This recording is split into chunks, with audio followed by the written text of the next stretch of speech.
welcome to the Accountability Show. I'm JD Frost, and thank you so much for tuning in. Make sure that you like this video and also subscribe to my YouTube channel so that you can also see whenever I drop a new episode.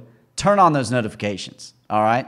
Today we're going to be talking about, and I've got a really special guest, Austin Silver with the Silver Investment Group that's on the show, and we're going to be discussing how to record money and activity in this check spread template. Now, if you're I know Austin, he's a client, and I really appreciate you taking some time to be with us on the show here, Austin. I really appreciate that. And he's fairly sophisticated as a business owner so far. Got lots of things going on, getting his entities formed and getting all the books in order and everything. Austin, why don't you just kind of tell me a little bit about your business, kind of where you've been, where you're going, and kind of your quote-unquote accounting journey at this point in your business.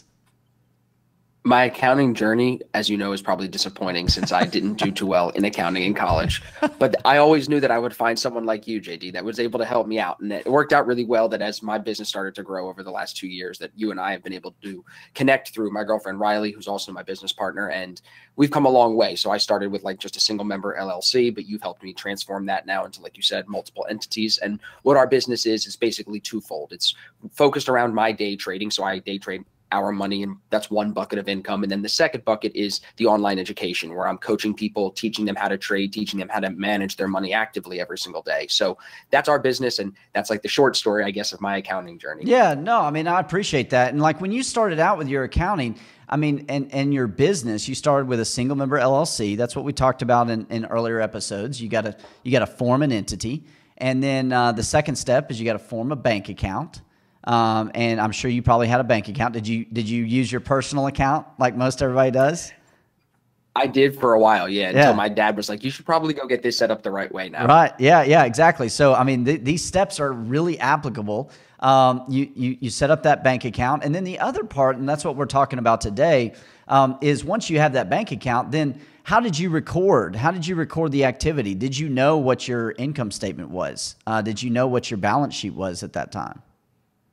No, I was terrible with the books. You and I have talked about it before. Yeah, and I'm not trying to this isn't make me. No, but I'm a good example. Make you feel I'm a good bad example because But you just basically. I feel like a lot of business owners can't balance all of it. You know what I mean? What I've learned just from you and from seeing other people, it's really hard to be good in every area of running a business. Right. So in the last year, with finding you and also with bringing Riley really into my business, she's so analytical. She loves numbers. She fits right into that role. Now I see the value in keeping track of everything. But at first, no, it was terrible. Yeah, and you were probably like most business owners that I've seen, and even in some brand new businesses that I've even started. Like I open up a business, I've got a bank account, and for the first couple months, do I have money in the account or not? I mean, that's really all that matters, right? Like you just kind of look at it that way. The problem is if you don't start tracking this information, then you really don't realize how much money you've made. And the thing is that most business owners don't understand that no matter how much money you've paid yourself, it's really a matter of how much money you've made and what you're going to pay taxes on. And you can be surprised by that number if you don't have a plan for it, especially if you're a single member LLC and you're paying self-employment taxes and ordinary income taxes. It can jump up and bite you, that number. So what we're talking about today is this check spread template, and this is a very easy way. Instead of using QuickBooks, I recommend that people use this check spread template because it's something that's very easy to do on your own as long as you know how it works. So what I wanted to do is just kind of run through like a mock check spread template with you, Austin, and kind of explain exactly how this works. Now, at this point in time in your business, what accounting system do you use? We are using QuickBooks. So I don't use a check spread. We are using QuickBooks. Yeah, Is that what you mean? So now, yeah, exactly. That's your accounting system. So everybody has an accounting system. When you first started your business, your accounting system basically was your bank account, right? And seeing if you had it in there. Now you've graduated to forming other entities. You've got information in QuickBooks, and that's fantastic. But some people don't really understand that you don't even really have to have QuickBooks at the very beginning if you don't want to, and you can still be able to track this activity. Because to some, like QuickBooks is, number one, another expense. And if you only have 25, 30 transactions a month, this check spread template is very easy to use and will allow you to track these balances. Now, to begin with, can you see my screen okay, Austin? Yeah, absolutely. Awesome. Okay, so we're going to go on the screen here, and we've got this check spread template. And so we're just going to I'm going to go ahead and admit, you watching this video, I'm not like the absolute expert at Excel or anything like that. Austin's probably going to teach me a thing or two about Excel. But what I do know is what this template is supposed to be doing and the whole purpose of it. So we're just going to call this Silver Investment Group. You put the name of your company up here. And that's just a mundane task. I'm big on mundane tasks today. And the Silver Investment Group is going to be the summary of transactions. And what time period are we going to be looking at? Let's just say that we're at the end of May for the sake of argument. So we're at the end of May 2020. And we're going to start recording transactions. So the easy part about this is you would literally pull your bank statement, Austin. Like you would just pull your bank statement in and you would start with transaction number one. You know, what's a typical transaction for you in your bank statement in the Silver Investment Group?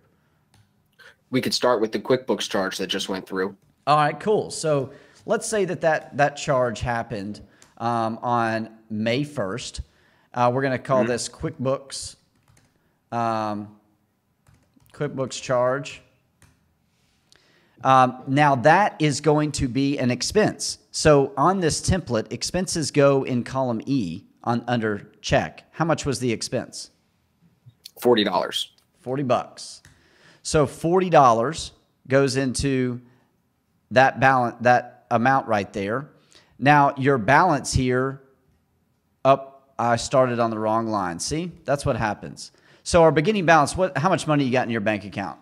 You don't have to tell me the exact amount. There you go. We all know it's way more than that, right? I mean, come on.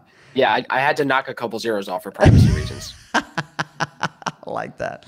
Okay, so you put your initial balance in the spreadsheet there. And then we're going to put this QuickBooks charge back on here. So your description is actually a description of what it is. It's not the actual account that it's going into, and we'll talk about that. So this is negative 40. Okay. Oops. So that's $40 charge, and that automatically takes the charge down, the balance down to $19,960. Now, if that was the only transaction that you had in your bank statement, Austin, then your ending balance would be $19,960, and you'd be reconciled.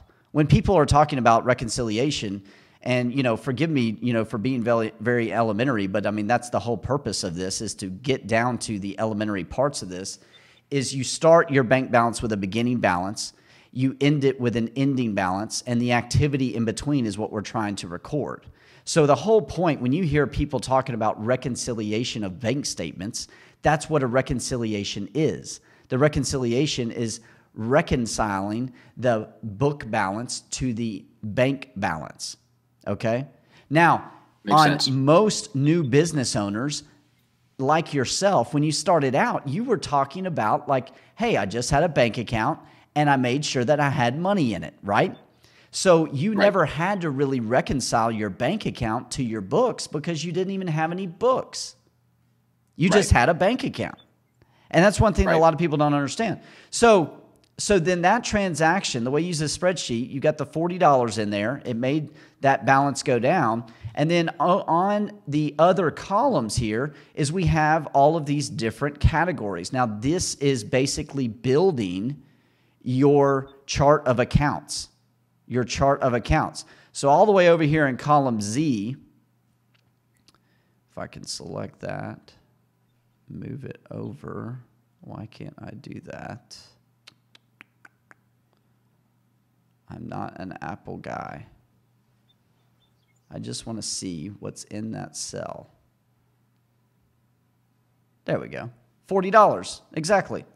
So that charge is a charge to what I would categorize that as basically office supplies, or we could change it to office expense. So you can adjust these expenses to be whatever you want them to be. So let's call it office expense. So I put $40 in as office expense. So I've recorded this transaction in two different places, basically, on the spreadsheet. Number one, I've recorded the transaction in the bank activity, which is over here in columns E and F. And then I've also recorded this transaction in the proper chart of accounts in order to create my income statement. So now that I've got that balance of $40, it adds up down at the bottom of that category for expenses. And then over here on my income statement, we can see that the office expense, I changed that category, so I'm going to change it here. This is our trial balance, okay? Our trial balance is an activity recording of your beginning balances. Your beginning balances, we started with 20,000, and your ending balances, okay?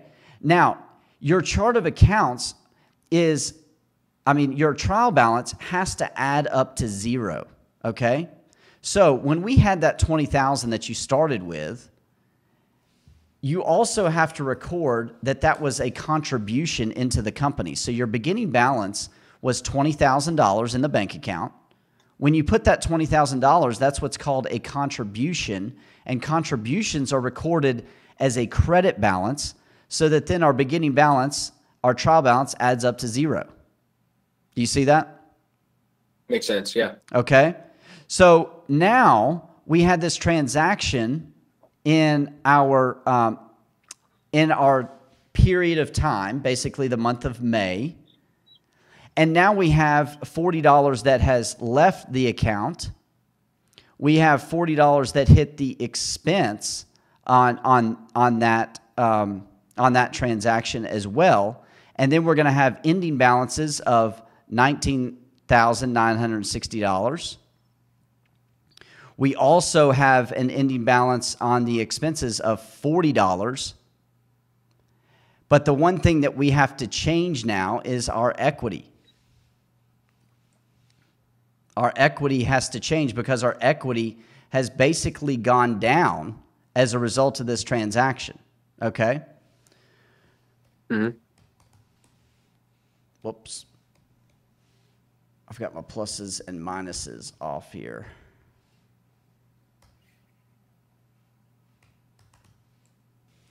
So that causes that to go down to zero. Now, in the activity here, what are we missing? What are we missing here is this technically, since it's an expense, is a negative amount because expenses are a reduction of revenue. Does that make sense? Yes. So in this scenario here, so now we've got this trial balance put together.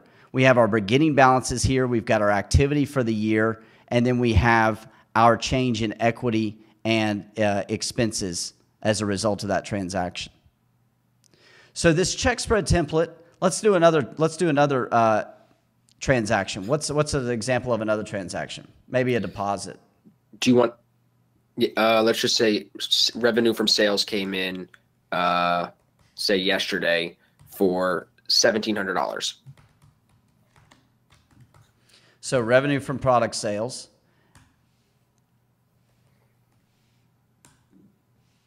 $1,700. So you always put those numbers in as positives, and the formula will allow you to add that. Now, $1,700 is the revenue amount, so we're going to add that to our revenue column. I'm going to go down here, and the whole point of this column Z is to make sure that you record, and you've recorded all the activity in the chart of accounts, in these other chart of accounts, that it actually was recorded on the bank statement. Do you see how that works? Yeah, it makes sense. So now we've got $1,700 of revenue that was created. Our beginning balance doesn't change. We've got $1,700 of revenue, and see how that flows through. Now, that one flowed through exactly the way it needed to. We've got revenue recorded now.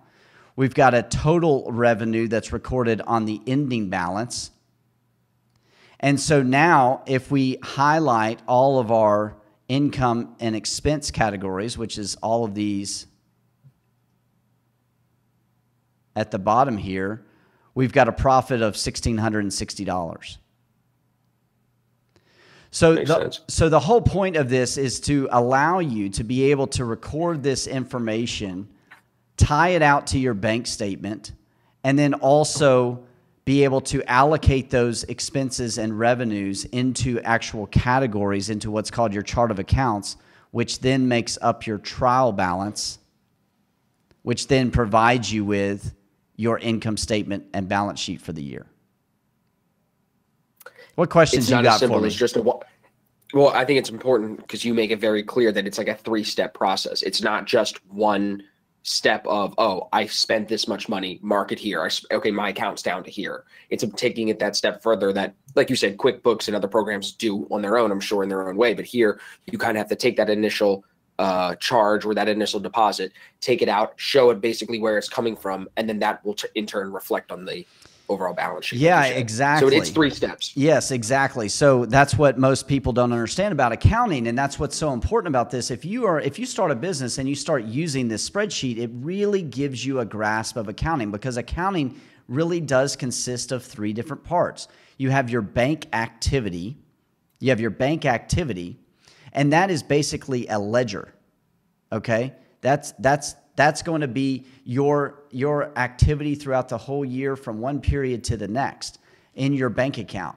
Then you have your subledgers, which is basically the subcategories of these chart of accounts that then make up the trial balance at the end of the year, which is all of your balances, your income statement, your balance sheet information, which is what I talked about in another episode. It's showing you exactly what all those categories add up to.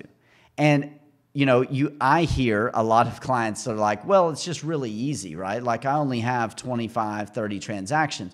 Well, when you record those transactions correctly and you reconcile and you have proper cutoff, that's where the complication comes in. And so why do you think... Go ahead. No, I was going to say, do you think that most people don't keep track of this accurately on their own? Do you think that they have to have a spreadsheet? That it's almost impossible to track this without a spreadsheet. Right? Yeah, you cannot, you can't do this without a spreadsheet. Your bank account, you'll only have one of the 3 parts. If you're only looking at your bank account, then you're only looking at your bank activity. You're not really showing, this is what I see a lot of business owners surprise themselves with, is they get to the end of the year, and maybe this happened to you in your business, Austin. They get to the end of the year, and their accountant says, well, okay, you owe $15,000 in taxes. And they're like, what? I only paid myself $2,000 a month. There's no way that, that's only $24,000. How do I owe $15,000 in taxes? Well, the thing is that they probably, like most business owners that start out, they had a lot of other personal expenses that went through the business account that they did not, in their head, count as a distribution. And so that did not get deducted against income. And so therefore it is taxable. So no, I definitely could see a lot of people making that mistake. Yes, yeah. And so what this does is this allows you to see your transactions on a regular basis. It is not very sexy, but man, it will allow you to make better decisions in your business, because you'll be able to see when you and you know this, when you're watching your charts in Forex trading, which is what you do, that you've got to be watching, right? You got to watch for certain tells. You have to watch for certain patterns. You have to watch for certain structures, right? And when you're actually watching that, then that allows you to make the better decision, right? For sure. So when you're watching your money, that's when you make better decisions with your money. I had to just implement this myself. I mean, I practice this stuff myself. I'm not a perfectionist. I just realized I'm spending way too much money on my credit card. So I said, hey, Vicky, we're not putting more than 20 grand a month on the credit card now moving forward. That's the control. And so for business owners using this spreadsheet, what this does is it promotes control in your business. and allows you to watch the money. How often do you think people should be looking at their money? Once a month. Every day? Once a month at least. At least once a month. At least. The most successful business owners I know get a cash report every day. Now, for you, what's your cash report? Do you look at your bank account every day? Almost every day, yeah. Yeah, every day. That's the first thing I do in the morning. I come in. I don't know. I feel like everybody is different for sure, but I think I definitely didn't take it seriously until I held myself accountable to document and look at everything every day and just see what's going on. And also, I have this thing, I guess, where no matter how much money I make, I still look at it as like every dollar does count. Like Riley wanted to get a new dresser. I made her sell our dresser for $100. The $100 isn't necessary to pay for her expensive dresser, but it's the point. Like, I don't, you know what I mean? Yes. I don't like letting dollars slip through the cracks. I think that's what a lot of people do is they become more successful. They let things slip. They let things like this go through. So for me, looking at it every day, I get to see everything instead of trying to catch up a week later or a month later. I'm like, oh my God, wait, did I do that day? Or did she do that? Who did, you know what I mean? It's a lot more difficult, I think, at that point. Yeah. So the difference with your money is what you're doing with the money each day. So when you are looking at it each day, you're going to make a decision that's different each day. Like you were talking about selling the dresser. That's what we're going to do to offset that. If you weren't paying attention to it, you wouldn't do that. And you would just have a dresser sitting there for nothing. I mean, and in any business, even tracking your potential revenues, I know you're not prospecting, you're looking at charts and everything, but for us, we need to bring in $14,285 a day. Our sales team, that's our goal. And so if we're tracking to that goal, we got to be watching it every day. And that's what this whole check spread template is promoting, is saying, look, this is something our bookkeeper does daily reconciliations. She looks at every transaction each day so that we can make a better decision moving forward. So the ideal thing is if you started using this in your business, this would become the first part of every day.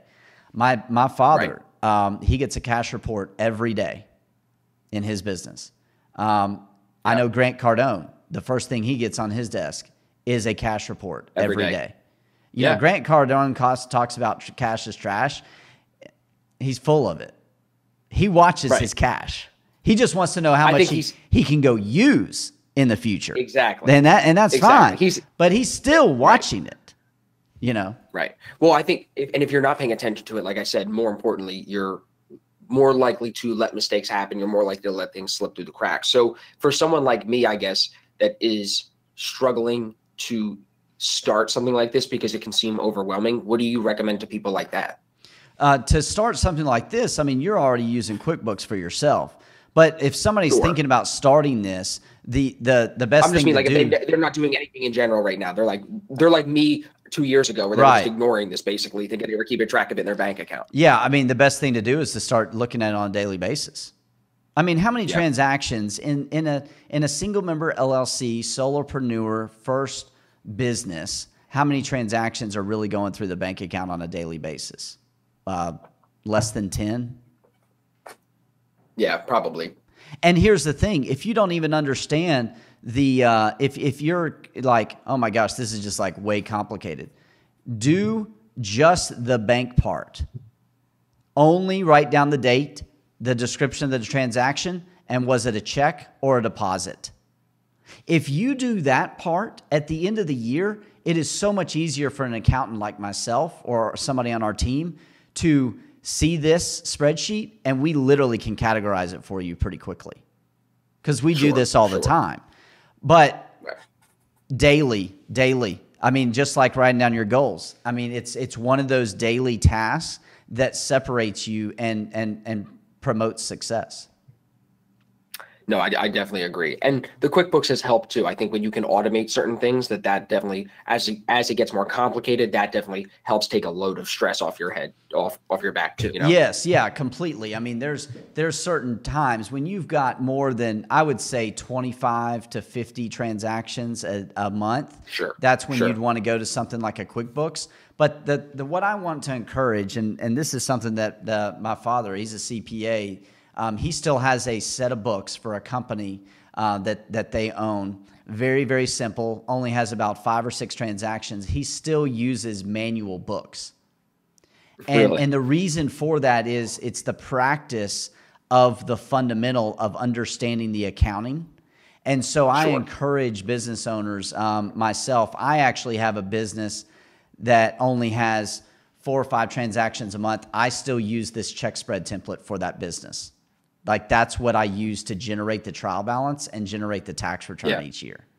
That's awesome. I and- mean, that's you loving your craft. Yes, yeah. I mean, it's you know, it's part of the fundamentals of it, and that's why I think starting out, it's great to use a template like this. But then, yes, you can graduate to this to the other accounting systems. It makes you understand those accounting systems better.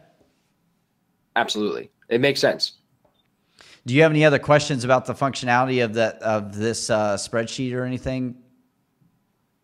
No, I would just stress the importance of it because now, like for someone who's in my position, anybody that's listening, I could speak to, like, if you aren't tracking it and then you start to track it, all of a sudden you actually get a much clearer picture of where you're at in your business month to month. Like I felt stupid when I think Riley said it to me. She's like, how are you going to look at the money and keep track of that every day, but you're not even getting the full picture of where you're at for, income versus expenses, just on a basic level like that of how much money do we need to spend for more write-offs and things like that. You know what I mean? Right. So you're not really getting the full picture if you ignore just the basic fundamentals like this. And then once you start to implement them, it's cool because then you can actually really understand where your business is at. And that's where I'm going through it over the last year, I would say, is actually getting an idea for what the business can do. Yeah, I think it really provides you with control in your business. And even I was even, talking with some people on our team, and they were saying, I've started watching my own personal bank account here recently. And when you watch your personal bank account, what's amazing is when you're not watching it, you feel like it's out of control. And then all of a sudden when you watch it and you start to track it, then you see what really moves the dial on this, what really does make this move, what really does grow my revenue, especially if you own a business. What moves did make my revenue change last month? And knowing that by knowing the numbers is what makes the difference for you in your business. Absolutely. And having smart people that can help you double check your numbers, because when you go fast, that helps you too. make a lot of mistakes. Yeah, I appreciate that. That definitely helps too. Yeah, definitely. Well, excellent. Well, thank you so much, Austin. I appreciate you coming on the show. I appreciate you, man. This is a lot of good information. I'm hoping people are listening. Yes, yeah, I hope so too. Please comment below if you got any questions about this spreadsheet while you're watching this episode. And then also make sure to remember to subscribe to the channel, turn on the notifications so when you know a new episode drops. And I would love for you to comment below on this one. Would you like to have a webinar that talks about this for your business and goes through it again specifically? I would be interested in the feedback on that. So thank you so much for watching the Accountability Show. And thank you, Austin Silver. How do people reach you? What's the website for people to reach you, dude? ASFX.biz. ASFX.biz. Go check it out if you want some Forex training. Forex trading training. This is the guy to go see JD. For sure. You need to go see this guy. Thank you, man. As soon as possible because he's going to make it happen for you. So thanks so much, Austin. I really appreciate it. Thank you, brother.